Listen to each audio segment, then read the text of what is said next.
வணக்கம். தமிழாரத்தின் பிரதான செய்திகளோடு இணைந்திருக்கிறீர்கள். முதலில் தலைப்புச் செய்திகள். செல்வி மோகத்தால் தாய்க்கும் மகளுக்கும் நேர்ந்த கதி. அனுர அரசில் மக்களுக்கு ஏற்பட்டுள்ள கடும் நெருக்கடி, சடுதியாக அதிகரிக்கும் விலிகள். உறுதிகளுடன் அடாத்தாக நுழைவோம், எச்சரித்த தையிட்டி காணி உரிமையாளர்கள். தமிழர் பகுதியில் சுற்றி வளைக்கப்பட்ட விடுதி, சிக்கிய 3 பெண்கள். உக்ரைன் போரை நிறுத்த புடினை சந்திக்க தயாராகும் ட்ரம்ப். நியூ ரங்கராஸ் தங்க சுரங்கம், Markham and Steeles, 6055 Steeles Avenue East, C102. தொடர்பென விரிவான செய்திகள். அனுராதபுரம் ரயில் நிலையத்துக்கு அருகில் செல்ஃபி எடுக்க சென்ற தாயும் மகளும் ரயிலில் மோதுண்டு சம்பவ இடத்திலே உயிரிழந்துள்ளனர். ரத்தினபுரியிலிருந்து அனுராதபுரம் பொது விளையாட்டரங்கில் நடைபெற்ற போட்டியொன்றை காண வந்த தாயும் மகளுமே இந்த அசம்பாவிதத்துக்கு முகம் கொடுத்துள்ளனர். 18 வயதுடைய மகளும் 37 வயதுடைய தாயுமே இவ்வாறு உயிரிழந்துள்ளதாக போலீசார் தெரிவித்துள்ளனர். இருவரும் செல்ஃபி எடுத்துக் கொண்டிருந்த போது காங்கேசன்துறையிலிருந்து கொழும்பு நோக்கி பயணித்துக் கொண்டிருந்த கடுகதிரையில் அவர்கள் மோதுண்டுள்ளனர். செல்ஃபி எடுக்கும் போது அவர்களுடன் மற்றொரு இளைஞரும் அங்கு வந்திருந்த போதும் அவருக்கு வித பாதிப்பும் ஏற்படவில்லை என தெரிவிக்கப்படுகிறது.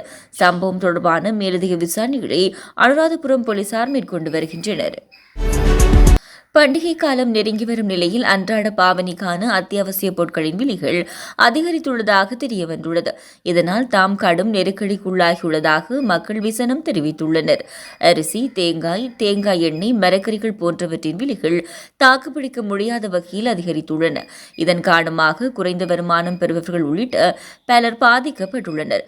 தற்போது சந்தையில் 1 கிலோ வெள்ளையரிசி 240 தொடக்கம் 260 ரூபாவாகவும், தேங்காய் ஒன்றின் விலை 220 தொடக்கம் 240 ரூபாவாகவும் விற்பனை செய்யப்படுகிறது. யாழ்ப்பாணம் தையிட்டு பகுதியில் ஆக்கிரமிக்கப்பட்டு இராணுவத்தினர் வசமுள்ள காணிகளை விடுவிக்க நடவடிக்கை எடுக்கப்பட வேண்டும் என காணி உரிமையாளரான சுகுமாரி சாருஜன் தெரிவித்துள்ளார். இல்லையில் காணி உறுதிகளுடன் நாங்கள் உள்ளே நுழைவோம் என அவர் பகிரங்க அறிவிப்பொன்றையும் விடுத்துள்ளார். காணி உரிமைக்கான மக்கள் கூட்டணியின் வட பிராந்திய சந்திப்பு யாழ்ப்பாணம் பொதுசன நூலகத்தில் நடைபெற்றது. அதன்போது அவர் மேற்கண்டவாறு கூறியுள்ளார்.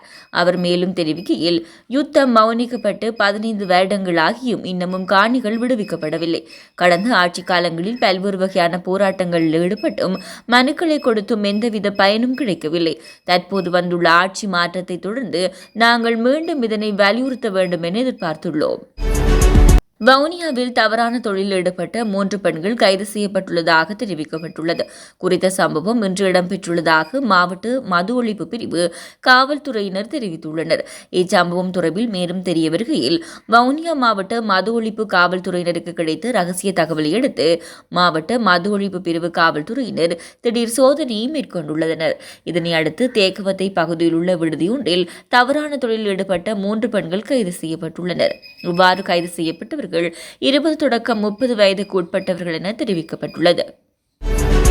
உக்ரைனில் நடைபெற்று வரும் போரை முடிவுக்கு கொண்டுவர ரஷ்ய ஜனாதிபதி விளாடிமிர் புடினுடன் ஒரு சந்திப்பை எதிர்பார்ப்பதாக அமெரிக்க ஜனாதிபதி தேர்ந்தெடுக்கப்பட்டுள்ள டொனால்ட் ட்ரம்ப் தெரிவித்துள்ளார். இது தொடர்பாக அவர் தெரிவித்துள்ளதாவது, நான் செய்ய விரும்பும் விஷயங்களில் ஒன்று ஜனாதிபதி புடின் விரைவில் என்னை சந்திக்க விரும்புவதாக கூறினார். இதற்காக நாம் காத்திருக்க வேண்டும். இந்த போரை நாம் முடிக்க வேண்டும். இந்த போர் பயங்கரமானது. உக்ரைன் நடந்த போரில் மில்லியன் கணக்கான வீரர்கள் இறந்ததாகவும் ட்ரம்ப் கூறினார். நான் ஜனாதிபதியாக இருந்திருந்தால் இந்த போர் நடந்திருக்காது என்று அவர் மீண்டும் வலியுறுத்தினார். நான் உக்ரைனில் போரை முடிவுக்கு கொண்டு வருவேன். மத்திய கிழக்கில் குழப்பத்தை நிறுத்துவேன். 3ஆம் உலகப் போரை நான் தடுப்பேன். நான் உறுதியளிக்கின்றேன். நாங்கள் 3ஆம் உலகப் போருக்கு மிக அருகில் இருக்கின்றோம் என குறிப்பிட்டார். இத்துடன் செய்திகள் யாவும் நிறைவடைகின்றன. மேலதிக செய்திகளை அறிந்து கொள்ள www.tamilaram.com எனும் இணையதளத்தை பார்வையிடுங்கள்.